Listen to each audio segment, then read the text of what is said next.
Gold, trusted gold buyers. మీరు తాకట్టు పెట్టిన బంగారాన్ని విడిపించి ఈ రోజు ఉన్న మార్కెట్ ధరకు కొనబడను.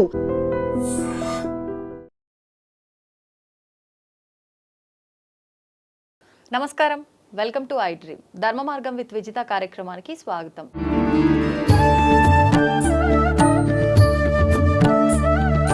ప్రస్తుతం మనతో పాటు ఉన్నారు ప్రముఖులు ప్రవీణ్ కుమార్ శర్మ గారు. ఇప్పుడు వారితో మాట్లాడి మరిన్ని విషయాలు తెలుసుకునే ప్రయత్నం చేద్దాం. నమస్కారం అండి. నమస్కారం అమ్మా, ఎలా ఉన్నారు? బాగున్నాను, మీరు ఎలా ఉన్నారు? బాగున్నాను తల్లి. మనకి ఇప్పుడు గురువులు అని చెప్పి మాట్లాడుకుంటూ ఉంటాము, కానీ అసలు గురువులు అంటే ఎవరు అనే విషయానికి వస్తే అదొక క్వశ్చన్ మార్క్ లాగానే ఉంటుంది ఈ మధ్యకాలంలో. అంటే స్కూల్లో ఉన్న పిల్లలు వాళ్ళకు పాఠం చెప్పిన వారే గురువు అని చెప్పి భావించాలా, లేదు అంటే ఇప్పుడు మీలాంటి వారు ఉన్నారు, మీకు ఇలాంటి ఉపాసన విద్య ఇవి నేర్పిన వాళ్ళని మీరు గురువుగా భావించాలా? అసలు ఎవరు గురువుగా భావించాలి? నిజమైన అంటే గురువుతో మనం ఎలా కృతజ్ఞతగా ఉండాలి అంటుంటారు కదా, తల్లి తండ్రి గురువు వీళ్ళ ముగ్గురి తర్వాతే భగవంతుడు అని చెప్పి. అసలు అంటే ఇంత ప్రాధాన్యత ఇచ్చారు అంటే గురువుకి చాలా ప్రత్యేక స్థానం ఉందని అర్థమవుతోంది. మనకి ఎట్లాగో ఇప్పుడు గురు పౌర్ణమి కూడా రాబోతుంది. మరి ఈ గురు పౌర్ణమి రోజు అసలు గురువు ఎవరో తెలిస్తేనే కదా మనం గురువుకి కృతజ్ఞత తెలుపుకునేది. ఆ విషయాలన్నీ కూడా తెలియజేయండి. తల్లి, గురువుల్లో రకాలు ఉన్నారు తల్లి. 3-4 టైపులుగా మనం డివైడ్ చేసుకోవాలి. ప్రథమంగా మొట్టమొదటి గురువు మన తల్లే, అందుకే మాతృదేవో భవ. తర్వాతే తండ్రి, పితృదేవో భవ. తర్వాత ఆచార్యుడు, ఆచార్య దేవో భవ. ఇలా అంటూ ఉంటాం. మళ్ళీ స్కూల్ లైఫ్కి వచ్చినప్పుడు ఆ మాస్టర్ గారే విద్యా గురువు. ఆ మాస్టర్ గారు ఏది చెప్తే ఆయన, నిజానికి మనం ఇంట్లో ఉండటం కంటే స్కూల్లో మాస్టర్ గారు చెప్పిన పాఠాలే మనకు గుర్తొస్తాయి. ఎక్కువ సమయం కూడా ఉన్న డేలో అంతా స్కూల్లోనే ఉంటుంది. అక్కడి వరకు అదొకటి. కాలేజ్ లైఫ్కి వచ్చాక మనకు ఒక మెంటర్ అవసరం అవుతాయి. అప్పుడు అది ఫ్రెండ్ అవ్వచ్చు, లేదా తెలిసిన వారు అవ్వచ్చు. వారు కూడా ఒక రకమైన గురువు లాంటి వారే. వీళ్ళందరూ భౌతికమైన గురువులు తల్లి. ఒక స్థాయికి వచ్చాక ఆధ్యాత్మిక పరిశీలనలోకి వచ్చినప్పుడు ఈ శరీరం నేను కాదనే క్లారిటీ వచ్చి మోక్షం పొందాలనే క్లారిటీ వచ్చినప్పుడు ఆ భగవంతుడి వైపు నడిపే వాళ్ళని నిజమైన గురువు అంటారు. దీనికి శంకర భగవత్పాదులు వారు ఒక ప్రశ్నోత్తర మాలిక అని వారు ఒక రాశారు. వారే ప్రశ్నలు వేసుకుంటారు, వారే సమాధానాలు చెప్తారు. ఆయనకాయనే కో గురువు, ఎవరు గురువు? అధిగత తత్వ, తత్వాన్ని తెలుసుకున్నవాడే గురువు. అసలు ఏంటి తత్వం అంటే? ఇంకా ఉంది, ఇంకా ప్రశ్న. శిష్య హితాయ ఉద్యత సతతం, శిష్యుడి హితం గురించి నిరంతరం ఆలోచించేవారే గురువు. అసలు తత్వం అంటే ఏమిటంటే ఆత్మకే తత్వం అని మరొక పేరు తల్లి. అంటే మనని మనం తెలుసుకోవాలంటుంటారు కదా, అలా తెలుసుకోవటమే తత్వం. అది విచారణ అని రమణ మహర్షి చెప్తారు. నేనెవరు నువ్వెవరు తెలుసుకొని రమణ మహర్షి చెప్తారు. అలా మనల్ని మన వైపు మనం ఎవరో తెలుసుకునేటువంటి వాళ్ళని చేసే వాళ్ళనే గురువు అంటారు. వీళ్ళందరికీ మూలం వేదవ్యాస మహర్షి. అందులో వారికి పరంపర ఈ వేదవ్యాస మహర్షి గురువు కూడా వాల్మీకి మహర్షి. ఇన్స్పిరేషన్ రామాయణం రాసిన తర్వాతే కదా ఇవన్నీ వచ్చాయి. పురాణాలు, ఉప పురాణాలు అంతకు ముందు ఉన్నప్పటికీ మళ్ళీ వస్తూనే ఉన్నాయి. అలా ఈ ప్రత్యేకించి ఈ గురు పౌర్ణమిని మనం సెలబ్రేట్ చేసుకోవాలంటే ఈ విద్యా గురువుల్ని ఒక రకంగా పెట్టుకొని, మనకి జీవితంలో ఒక మార్గం మనల్ని మెట్లెక్కించిన వాళ్ళని ఒక రకంగా పెట్టుకొని పై స్థాయిగా దీన్ని లెవెల్స్ గా చూసుకోవాలి. మీరు పాఠశాలలో స్థాయిలో ఉన్నారా, పాఠశాలలో మీ గురువుని ఆయన్ని పూజించుకోండి. ఆయనలోనే మీరు వేదవ్యాస మహర్షిని పెట్టుకుని చూసుకోండి. మీరు మెంటర్ స్థాయిలో అవసరమైతే మీరు ఆయనలోనే వేదవ్యాస మహర్షిని చూసుకోండి. మీరు ఉన్నత స్థాయిలో ఉన్నప్పుడు ఉన్నతంగానే పరిశీలన చేయాలి. ఇంకా వేదవ్యాస మహర్షి గ్రంథాన్ని రాశారు, దాని పేరు గురుగీత అంటారు. ఆయన ఇంకా ఒక మాట ఏం చెప్తారంటే, తల్లి తండ్రి కంటే దైవం కంటే ఇంకా గొప్పవాడు గురువు అంటాడు. ఎందుకంటే తల్లి తండ్రి జన్మనిస్తారు, ఈయన ఇంకొక జన్మ లేకుండా చేస్తాడు. దైవమైనా మీకు కొంచెం ప్రార్థిస్తే లేదా చాలా తపస్సు చేస్తే అవకాశం వస్తుంది, కానీ గురువు క్షణం మీ పైన ఆయన అనుగ్రహం కరుణిస్తే అది మీకు మోక్షమే వస్తుంది, మీకు ఎప్పటికీ ఇంకా మరుజన్మ లేకుండా చేస్తారని చెప్పి ఆ వేదవ్యాస మహర్షే చెప్తారు. అంటే మనకు ఒక జ్ఞానాన్ని అందిస్తారు కాబట్టి మనం వెళ్ళాల్సిన మార్గం ఏంటో కరెక్ట్ గా గైడ్ చేస్తారు తీసుకెళ్తారు కాబట్టి కాబట్టి ఇంకా అంతా బానే ఉంటుంది అలా మనం గనక వెళ్ళి ఉంటే అన్న ఉద్దేశంతో అలా చెప్తారు ఇలా తల్లి. చెప్పు ఉంటారేమో అవును కదా. తల్లి, అవును తల్లి. ఇప్పుడు అంటే మీరు అన్నట్టుగా తీసుకుంటే ఒక మెంటర్ అవసరం ఉన్న సమయంలో వారే మన గురువు. స్కూల్ విద్యార్థి సమయంలో ఉన్నప్పుడు మనకు పాఠాలు నేర్పిన వాళ్ళు గురువు. తల్లిదండ్రి కూడా మనకు ఒక గురువు స్థానంలోనే ఉన్నారు. స్పిరిచువల్ గా అంటే దేవుళ్ళ విషయానికి వచ్చిన మనకు జగద్గురువులు, పీఠాధిపతులు, పెద్ద పెద్ద మహానుభావులు ఎంతో మంది ఉన్నారు. వీళ్ళని మనం ఒక గురువుగా భావించి ఆ రోజు మనం ఆరాధన చేయాలి, కృతజ్ఞత తెలియజేయాలి అంటే ఎవరిని తీసుకోవచ్చు అంటారు? వేదవ్యాస మహర్షి. వేదవ్యాస మహర్షి. ఉమ్. ఇప్పుడు దత్తాత్రేయుని కూడా అంటే తీసుకుంటారు గురువు తల్లి. స్థానంలో ఇవన్నీ సంప్రదాయ భేదాలు. దీంట్లో ఒక శ్లోకం ఉంటుంది. నారాయణం పద్మభువం వశిష్ఠం శక్తించ తత్పుత్ర పరాశరంచ. ఇలా ఒక శ్లోకం వస్తుంది. మొట్టమొదటి గురువు నారాయణుడు, వారి అబ్బాయి పద్మభువుడు. పద్మభువుడు అంటే ఎవరండి? బ్రహ్మదేవుడు. ఓ అంటే నాభి కమలంలో నుంచి వచ్చారు కాబట్టి ఆహాహాహా. నారాయణం పద్మభువం వశిష్ఠం. బ్రహ్మదేవుడి కొడుకు వశిష్ఠుడు. వశిష్ఠుడు. శక్తించ అంటే ఈ వశిష్ఠ మహర్షి కొడుకు పేరు శక్తి మహర్షి. హుహుహు. శక్తించ తత్పుత్ర పరాశరంచ, ఆయన కొడుకు పేరు పరాశరుడు. ఆహాహాహా. తత్పుత్ర పరాశరంచ వ్యాసం శుకం. తర్వాత వ్యాస మహర్షి. ఆ పరాశర మహర్షి అబ్బాయి వ్యాస మహర్షి. హుహుహు. ఆ వ్యాస మహర్షి కొడుకే శుక మహర్షి. శుక మహర్షి. ఇదంతా ప్రతి ఒక్క సంప్రదాయంలో తేడా లేకుండా ప్రతి ఒక్కరూ ఈ పద్ధతినే ఫాలో అవుతారు. హ్మ్. ఇక్కడి వరకు ఎవరు మార్చుకోరు వాళ్ళ లీనేజ్ని. ఆ తర్వాత వారు దత్త సంప్రదాయం అవ్వచ్చు, లేదా మీరు శాక్తేయ సంప్రదాయంలో వెళ్తే వాళ్ళకు దక్షిణామూర్తి మొదటి గురువు నుంచి వచ్చి ఇలా వాళ్ళకు మారుతూ ఉంటారు. ఎవరికైనా మొట్టమొదటి గురువు పరమాత్మే తల్లి. అంటే ఈ పరంపర స్టార్ట్ అవడానికి మూలం పరమాత్మయే. ఇందులోనే మరొక శ్లోకం ఉంది, సదాశివ సమారంభం శంకరాచార్య మధ్యమామని.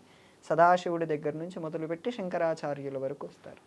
ఇంకొంతమంది మీరు మధ్వాచార్య సంప్రదాయంలోకి వెళ్ళారనుకోండి, వాళ్ళు వైష్ణవుల్లో అయితే లక్ష్మీనాథ సమారంభం అని మొదలుపెట్టి యామునాచార్య పర్యంతం. యామునాచార్యులు అంటే రామానుజాచార్యుల వారి గురువు. ఇలా వాళ్ళు చెప్పుకుంటూ వస్తారు. మధ్వాచార్యులకు వెళ్తే ఆనంద తీర్థులు, వారికి పురుషోత్తమ తీర్థులు అని ఇలా వాళ్ళ పేర్లు వాళ్ళ పరంపరని బట్టి చెప్పుకుంటూ ఉంటారు. అంటే ఋషి పరంపర, మహర్షి పరంపర నుంచి వచ్చిన వీళ్ళందరినీ కూడా మనం గురువులుగా భావించవచ్చు. తప్పకుండా. ఇప్పుడు ఒక గోత్రం ఉందనుకోండి, ఆ గోత్రానికి మూలమైన ఒక గోత్రం ఉంటుంది. ఇప్పుడు ఒక గోత్రం ఉదాహరణకు కాశ్యపస అనే గోత్రం ఉందనుకోండి, ఆ ఋషి పేరే కాశ్యపుడు. ఆ కాశ్యపుడిని ఆరాధించినా అది అందరికీ చెందుతుంది. ఓ, అంటే ఇంకా పర్టికులర్ గా ఒక్కొక్కరిని ఆరాధించాల్సిన అవసరం లేదు. మూలం ఎక్కడో వాళ్ళని పట్టుకుని ఆరాధిస్తే సరిపోతుంది. మనకు చాతుర్మాస్యం అనే విధానం ఉంది. ఆ రోజు నుంచే ప్రారంభం అవుతుంది, గురు పౌర్ణమి నుంచి. Okay okay. సాధారణంగా ఇప్పుడు 2 నెలలు చేస్తున్నారు. 2 నెలలు చేయటం కూడా ప్రమాణంగా కనపడుతుంది. కానీ 4 నెలలు కదా చాతుర్మాసం అంటే. 4 నెలలు చాతుర్మాస్యం. ఇప్పుడు అది మనం కూడా 4 నెలలు ఒక చోట ఉండటం సాధ్యమేనా ఇప్పటి పరిస్థితుల్లో? ఇప్పుడు సన్యాసులే ఎక్కువగా చేస్తున్నారు. మీరు ఎక్కడ చూసినా చాతుర్మాస్యం అంటే సన్యాసులు చేస్తున్నారనేదే వినపడుతుంది, సామాన్యులు చేస్తున్నారనేది వినపడదు. కానీ చాతుర్మాస్యం అందరూ చేసుకోవచ్చు, ఇర్రెస్పెక్టివ్ ఆఫ్ సన్యాసిస్ ఎవరైనా చేసుకోవచ్చు. ఓకే. ఇప్పుడు ఈ గురు పౌర్ణమి విషయానికి వస్తే మనం ఎవరెవరినైతే గురువుగా భావించాలి, ఎవరికి మనం కృతజ్ఞత తెలుపుకోవాలి, ఆరాధించాలో వివరించారు. అసలు ఏంటి కృతజ్ఞత, ఎలా తెలుపుకోవాలి, వాళ్ళని ఎలా ఆరాధించాలి? వాళ్ళు చెప్పిన మార్గం ఏమిటి, అది మనం ఖచ్చితంగా ఉన్నామా? ఉదాహరణకు నేను మొన్న కొద్ది కాలం కిందటి వరకు ఒక అబ్బాయికి శంకరాచార్యులు నేర్పించిన ఒక ప్రకరణ గ్రంథాల్లో ఒక అబ్బాయికి నేర్పించాను. ఆ అబ్బాయి నాకు దక్షిణ ఇవ్వబోయాడు. దక్షిణ ఏమొద్దు, నేను చెప్పింది మీరు పాటిస్తారంటే అదే నాకు శాశ్వత దక్షిణ అని నేను అడిగాను. ఒకటే మాట, ఎటువంటి పరిస్థితి వచ్చినా అబద్ధం చెప్పొద్దు, అదే నువ్వు నాకు ఇచ్చే దక్షిణ అన్నాను. అది అతడు పాటిస్తే అతడు గురు పౌర్ణమి మరిచిపోయినా నాకే ఇబ్బంది లేదు. అదే అతడు నిరంతరం ఆ మాటనే, నేను చెప్పిన దాన్ని అబద్ధం ఎప్పుడూ చెప్పొద్దు, ఎటువంటి పరిస్థితి అయినా సరే అన్నదాన్ని గుర్తుపెట్టుకొని పాటిస్తూ ఉంటే అదే అతడు పాటించేటువంటి, అదే అతడు గురువుకి ఇచ్చేటువంటి అతిపెద్ద దక్షిణ. ఎందుకంటే మీరు ఒక శిష్యుణ్ణి చూశారనుకోండి, గురువు క్వాలిటీస్ అర్థమైపోవాలి. ఎందుకంటే ఆ శిష్యుడిలో ఉండేటువంటి వినయం, ఆలోచన, వ్యవస్థ అంతా అది గురువు నుంచే వచ్చి ఉండాలి. అలా వచ్చినప్పుడు అది ఇతడు కరెక్ట్గా ఉంటే ఆటోమేటిక్గా ఆయనకు పేరు వస్తుంది కదా. ఈయన ప్రత్యేకించి కాళ్ళు కడిగి ఆ నీళ్లు చల్లుకోవటం కంటే ఇది ఎక్కువ పేరే కదమ్మా. అంతే. అంటే అంటుంటారు కదా, దీన్ని మనం ఇలా కూడా అనుకోవచ్చు, పిల్లలు ఎవరైనా చాలా పద్ధతిగా వినయంగా ఉన్నారు చిన్న వయసులోనే అంటే అబ్బా వీళ్ళ తల్లిదండ్రుల పెంపకం ఎంత అంతే, మంచిది ఇప్పటికీ. అంటాం కదా, అలా గురువుల విషయంలో కూడా అదే సాగుతుంది. తీసుకోవచ్చు అదే అనుకుంటా. సాగుతుందమ్మా. నేను ఇప్పటిగా అబ్బాయి మొన్న 3 రోజుల కిందట ఫోన్ చేస్తే ఇంకా మీరు చెప్పింది పాటిస్తున్నానండి, నేను ఇప్పటి వరకు ఒక్క అబద్ధం కూడా ఆడలేదండి అని అబ్బాయి చెప్పాడు నాకు. సో అది నాకు చాలా సంతోషమే కదా. అవునవును అవును. ఓకే, అయితే ఇప్పుడు గురు పౌర్ణమి అంటే అండి చాలా మంది సాయిబాబాని గురువుగా భావించి ఆరాధిస్తున్నారు, కానీ మరికొంతమంది అసలు సాయిబాబా గురువు కాదు అతడు అన్నట్టుగా రకరకాలుగా మనం వింటూనే ఉన్నాము. నిజంగా సాయిబాబాని ఆరాధించేవారు ఒక భగవంతుడిగా కానివ్వండి, భగవంతుడిగా పక్కన పెడితే ఒక మనిషిగా నలుగురికి మంచి మార్గంలో తీసుకెళ్లాడంటే ఆ రకంగా అయినా గురువుగా తీసుకోవచ్చు కదా, మరి ఎందుకు ఆరాధించొద్దు అనే వాళ్ళు కూడా ఉన్నారు. ఏం చెప్తారు దీని గురించి? సాయిబాబా విషయం అది ఒక 5-10 నిమిషాల్లో ఎక్స్ప్లెయిన్ చేసే విషయం కాదు తల్లి, దానికి వివరణ చాలా ఇవ్వాల్సి ఉంటుంది. సాయిబాబా చేసినటువంటిది ఏంటి, సాయిబాబా విషయంలో కాంట్రవర్సీస్ చాలా ఉన్నాయి. అవును, సాయిబాబా నిజంగా గురువు, దైవం కాదనే వాళ్ళు ఉన్నారు. కాదు, గురువు స్థాయి దాటిపోయి ఆయన దైవం స్థాయి కూడా వచ్చేసారు. అందుకే షిరిడి లాంటి క్షేత్రాలకు వెళ్తే మీరు అంత పెద్ద దేవాలయాలు, హైదరాబాద్ దిల్సుఖ్ నగర్లో అంత పెద్ద దేవాలయాలు వచ్చేసాయి అని చెప్తున్నారు. వారి వారి భావనలనే పట్టుకోవాలి తప్ప, ఎందుకంటే సాయిబాబాతో చాలా మందికి చాలా గొప్ప ఎక్స్పీరియన్సెస్ ఉన్నాయని వాళ్ళే చెప్పుకుంటారు. నేను సాయిబాబాకు వ్యతిరేకి కాదు, సపోర్ట్ కాదు, నేను చాలా డిప్లొమాటిక్గా ఉంటాను. అలాగని నేను సాయిబాబాను ఆరాధించే వ్యక్తి కాదు. నాకంటూ ఒక పరంపర ఉంది. ఆ పరంపర ఉన్న వాళ్ళు కొత్తగా పట్టుకోనక్కర్లేదు. పరంపర లేనప్పుడు, నీకు సాయిబాబాతో ఎక్స్పీరియన్సెస్ ఉన్నప్పుడు నేనేమీ అనలేను. అంటే ఇక ఎవరి భావనను బట్టి వాళ్ళు అంతే తల్లి, ఎవరు ఎవరిదైనా ఎవరికి వారి కరెక్టో దాని భావనలే. ప్రకారం వెళ్తే సరిపోతుంది. సరిపోతుంది. కొత్తగా అంటే ఎవరో వాళ్ళు ఈ భగవంతుని ఆరాధించారు లేకపోతే సాయిబాబాని ఆరాధించారు, నాకు మంచి జరుగుతుంది అని నా పరంపరని నేను వదిలిపెట్టి వెళ్ళడం మాత్రం తప్పు. ఇప్పుడు మీ కులదైవం ఉన్నారు తల్లి, మీ కులదైవం మీరు వదిలేసి మీ అమ్మగారి కులదైవం తీసుకొచ్చి పెడితే మీ అత్తయ్య గారు ఒప్పుకుంటారు? ఒప్పుకోరు. తప్పు కదా అది. అదే ప్రతి ఒక్క మొన్న ఈ మధ్య ఒక కర్నూలులో ఒకరి ఇంటికి వెళ్తే మీ ఇంటి దేవుడు ఎవరంటే సాయిబాబా అన్నాడు. నేను ఆశ్చర్యపోయాను. వాళ్ళు బ్రాహ్మణులు. మళ్ళీ మీరు కులదైవం ఎవరంటే మీరు సాయిబాబా ఎలా అంటారండి? సాయిబాబాకు కూడా కులదైవం ఉన్నారు. ఎవరు తెలియదు కానీ ఉంటారు. ఆయన తర్వాత చాలా కాలంగా వేరే ఊరికి వచ్చి షిరిడీకి వచ్చి సెటిల్ అయ్యారు. కానీ ఖచ్చితంగా ఆయన పుట్టినప్పుడు వాళ్ళకు తల్లిదండ్రికి ఆ పరంపర ఉంటుంది. ఆ పరంపర. కానీ సాయిబాబా ఫకీర్ అని అంటారు కదా, వాళ్ళకి కులదైవము హిందూ దేవుళ్ళు ఇలాంటివన్నీ ఉండటం అంటే ఒక పదాన్ని ఒకటి మాత్రం మనం స్పష్టంగా అర్థం చేసుకోవాల్సింది ఏంటంటే, సాయి అనే పదానికి సంస్కృత భాషలో అర్థం లేదు. నేను క్లారిటీగా మళ్ళీ చెప్తున్నాను. సాయి అనే పదానికి సంస్కృత భాషలో అర్థం లేదు. లేకపోవడం వల్ల దాన్ని ఎలా అర్థం చేసుకోవాలి? సాయి అనే పదానికి మనకు అరబిక్లోనే అర్థం దొరుకుతుంది. అరబిక్లో మీరు చెప్పిన అర్థం, ఆయన పేరు ఫకీర్ అనే అర్థం అరబిక్లో వస్తుంది. అరబిక్ భాషలో ఆయన్ని ఫకీర్ అంటారు. అంటే దాని ఉదాహరణగా తీసుకొని అందుకే ఆయన ముస్లిం అనటం, లేదా ఆయన దాంట్లోనే పడుకోవటం, దర్గాలోనే పడుకోవటం, అల్లా అచ్చా కరేగా అని చాలా పదాలు వాడటం లాంటివి అక్కడి నుంచే చేశారు. అల్లానే మిమ్మల్ని బాగా జాగ్రత్తగా చూస్తాడని చేయటం కూడా అక్కడి నుంచే జరిగింది. ఓకే, అంటే ఇలా కూడా అనుకోవచ్చు కదా, కొంతమంది ఇలా అనే వాళ్ళు కూడా ఉంటారు, హిందూ ముస్లిం ఇదంతా ఏం లేదు, ఒకప్పుడు అంతా హిందువులే, మధ్యలో ఈ మతాల మార్పిడి వల్ల ఇది ఒక జోనర్ ఏర్పడింది సపరేట్గా, అందుకని చెప్పి అప్పట్లో అంతా ఒకటే కాబట్టి ఆయన ఆ విధానాన్ని ఆచరించి ఉంటాడేమో, ఆయన ఫకీర్ కాదు ఏది కాదు ఆయన మానవుడు మాత్రమే, ఇలా మాట్లాడేవాళ్ళు. మానవుడైతే ఇప్పుడు పూజ చేయటం ఎందుకు అప్పుడు? కరెక్ట్. కాకపోతే ఇప్పుడు మీరు ఇందాక చెప్పినట్టుగా ఆయన చూపించిన కొన్ని మహిమలు, ఆయనతో ఉన్న అనుబంధాలు, ఆయన చేసిన విధానం అంతా కూడా చూసిన వాళ్ళు దేవుడిగా భావిస్తారు అంటారు కదా. ఫస్ట్ ఎవరైనా మనిషి రూపంలో వచ్చి సహాయం చేసినా మనం దేవుడిగా భావిస్తాం కదా, అలా అని చేస్తున్నారేమో అనే వాళ్ళు కూడా ఉంటారు. 2 రకాల క్లారిటీలు ఇస్తాను. మీరు ఇప్పుడు అడిగిన దాంట్లో నాకే 2 ఆన్సర్లు వచ్చాయి. ఒకటి, అప్పుడు మతాలు ఏం లేవన్నారు. ఆ మతాలు లేకపోతే ఇస్లాం భారతదేశంలోకి వచ్చేది కాదు. ఇస్లాం అనే మతం పుట్టింది కాబట్టి భారతదేశంలోకి వచ్చింది. ఇస్లాం అనేది లేనప్పుడు, లేదా క్రిస్టియానిటీ అనేది ఆ రెండూ లేనప్పుడు భారతదేశంలో కేవలం సనాతన ధర్మమే ఉండేది. ఆ క్లారిటీ మనందరికీ ఉంది. అంతకు ముందు బౌద్ధము ఇక్కడే ఉండేది, జైనము ఇక్కడే ఉండేది, ఇంకా ఈ వీళ్ళు జ్యూస్ ఇక్కడే ఉండేవారు. వీళ్ళకప్పుడు మతాలు ఆ సిద్ధాంతం అనేది తెలియదు. ఈ 3 మతాలు కూడా ఇక్కడ లేనప్పుడు అప్పుడు కేవలం సనాతన ధర్మం అనే పదం కూడా జీవన విధానంలో ఉండేది. సో మీరు ఇప్పుడు చెప్పిన పద్ధతి కూడా తప్పు. ఎందుకంటే అప్పటికే సాయిబాబా ఉన్న కాలంలో భారతదేశం పరాయి వాళ్ళ చేతుల్లో ఉంది. ప్లస్ అప్పుడు మతాలు స్పష్టంగా ఉన్నాయి. ఆయన అందులో వాళ్ళ మతంలోనే దాంట్లోనే పడుకున్నాడు. మనం ఒక విషయాన్ని స్పష్టంగా అర్థం చేసుకోవాల్సింది అంటే సాయిబాబా సాధన చేశాడు, ఆ క్లారిటీ అందరికీ ఉంది. ఆ సాయి సచ్చరిత్ర, కిరాల భరద్వాజ్ లాంటి వాళ్ళు రాసిన పుస్తకాలు చదివితే, లేదా అంతకంటే ముందు షిరిడి సంస్థానం వాళ్ళు ప్రచురించిన పుస్తకాలు చదివితే సాయిబాబా సాధన చేశాడు. కానీ ఆయన పరంగా మనకు వారి భావనలు, వారి భక్తులు ఎలా భావన చేస్తారో అనే దాన్ని అంటే వారు తిరిగిన విధానము, మాట్లాడిన విధానం అంతా కూడా ఒక ఫకీర్ లాగా మనకు అర్థమవుతుంది. మరి కొంతమంది బ్రాహ్మణుడు అని కూడా అంటారు కదా, మరి ఇది దేన్ని ఉద్దేశించి అని ఉంటారంటారు? అది నేను ఒక చోట విన్నాను. ఆ వాళ్ళ ఊరు, ఆయన వెళ్ళిన ఊరు, కొంతమంది అలా రీసెర్చ్ చేసి చెప్పారు, కానీ దానికి సరైన అథెంటిసిటీ లేదు. బ్రాహ్మణుడు అనే పదానికి ఏంటంటే జన్మతః కాదు, జన్మతః అయినప్పటికీ దాన్ని పాటించాలి. దాన్ని పాటించకపోతే ఏమవుతారు? అంతే ఇబ్బందులు పడాల్సి. ఇబ్బంది కాదు, దాన్ని బ్రహ్మబంధు అంటారు వాళ్ళని శాస్త్రంలో. అంటే ఉదాహరణకు ఒక బ్రాహ్మణ కుటుంబంలో పుట్టిన వాళ్ళు 3 తరాలు వాళ్ళ ఆచారాన్ని పాటించకపోతే వాళ్ళు బ్రాహ్మణులుగా పిలువబడరు. ఉదాహరణకు ఒక వ్యక్తి ఉన్నాడు, ఆ వ్యక్తి కంటే 3 తరాల వాళ్ళు, వాళ్ళ తాత, వాళ్ళ నాన్న, అతను ఆ బ్రాహ్మణ సంబంధితమైన ఆచారాలు ఏవి పాటించలేదనుకోండి, వాళ్ళకు పుట్టబోయే బిడ్డలు ఎవరు బ్రాహ్మణులు కాదు, డైరెక్ట్గా శూద్రులే అవుతారు. ఎందుకంటే వాళ్ళకి ఆచార పరంపర పోగొట్టుకున్నారు. వాళ్ళకు సంధ్యావందనం అని, గాయత్రి జపమని, అగ్ని కార్యం అని, ఇలా రకరకాలుగా ఉంటాయి ప్రతిరోజు చేయవలసినవి.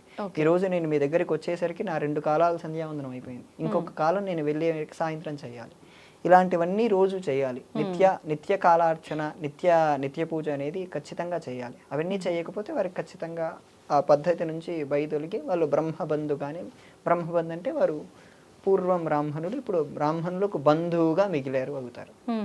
సో సాయిబాబా అనేటువంటి వ్యవస్థ వేరు, అది మాట్లాడాలనుకున్నా అది, ఎందుకంటే దాంట్లో సగం మంది పాజిటివ్గా ఉన్నారు, సగం మంది నెగిటివ్గా ఉన్నారు. నేను మొన్న ఒక కళ్యాణ మండపంలో ప్రవచనం చెప్పడానికి వెళ్ళాను తెనాల్లో.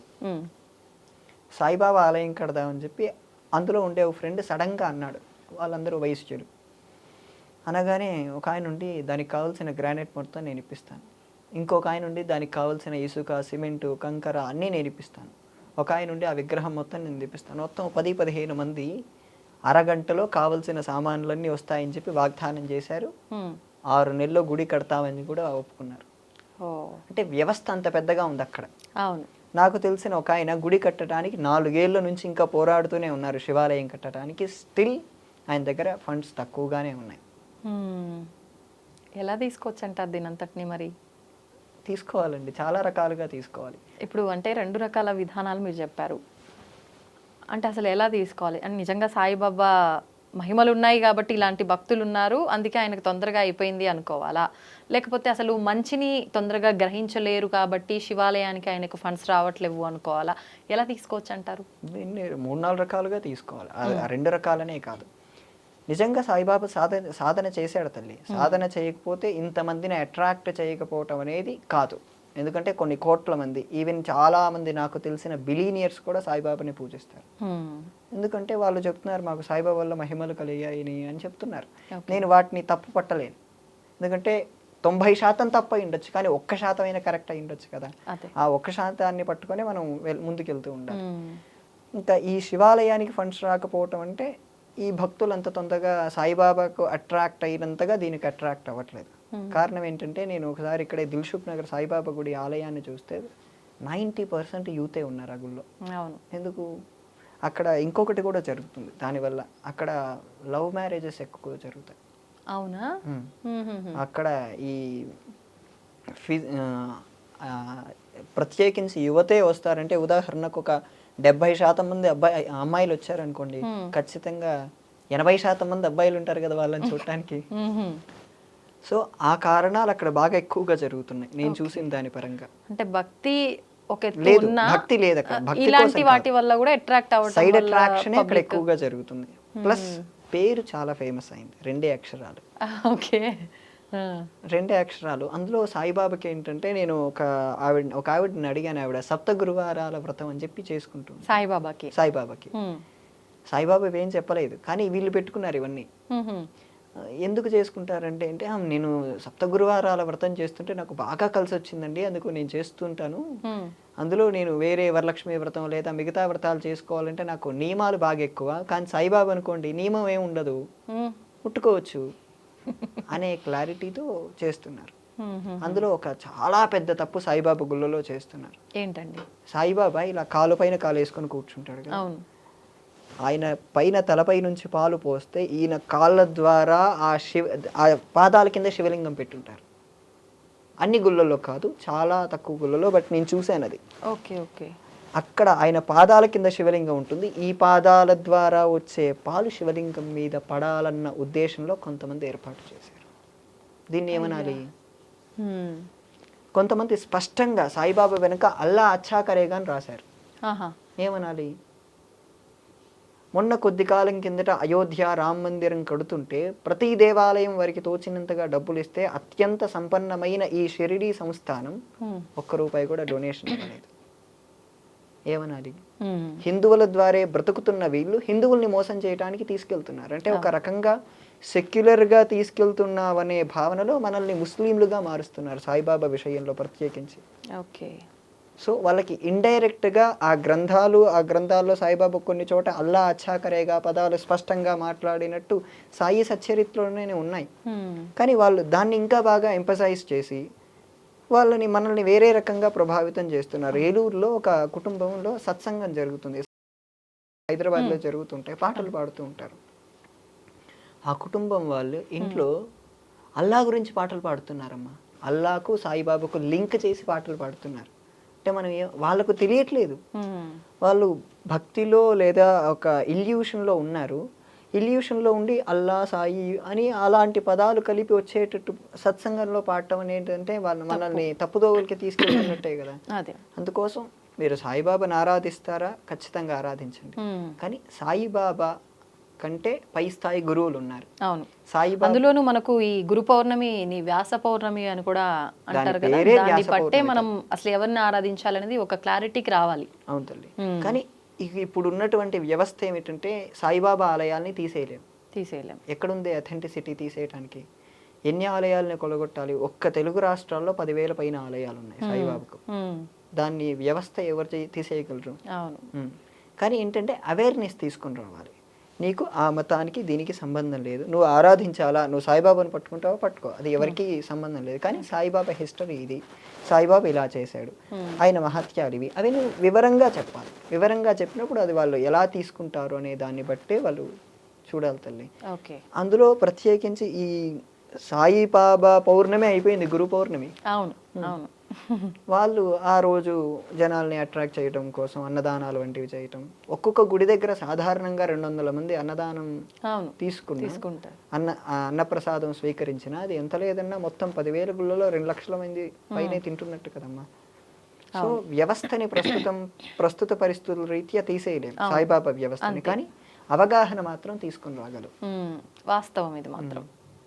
అంతేలేండి. అంటే ప్రతి ఒక్కరూ ఎవరేం చేస్తున్నారు అనే ఒక ఎరుకతో ఉండి జాగ్రత్త పడితే మాత్రం మీరు అన్నట్టుగా అవేర్నెస్ వస్తుంది. ఒకరి ద్వారా ఒకరికి, ఒకరి ద్వారా ఒకరికి అసలు ఎవరు ఏంటి అనే వాస్తవం తెలుస్తుంది. కాబట్టి దాని నుంచి ఎవరు ఏం చేయాలనేది వాళ్ళకే తెలుస్తుంది, అర్థమైపోతుంది. థ్యాంక్ యూ అండి, చాలా చక్కటి వివరణ ఇచ్చారు. నమస్తే.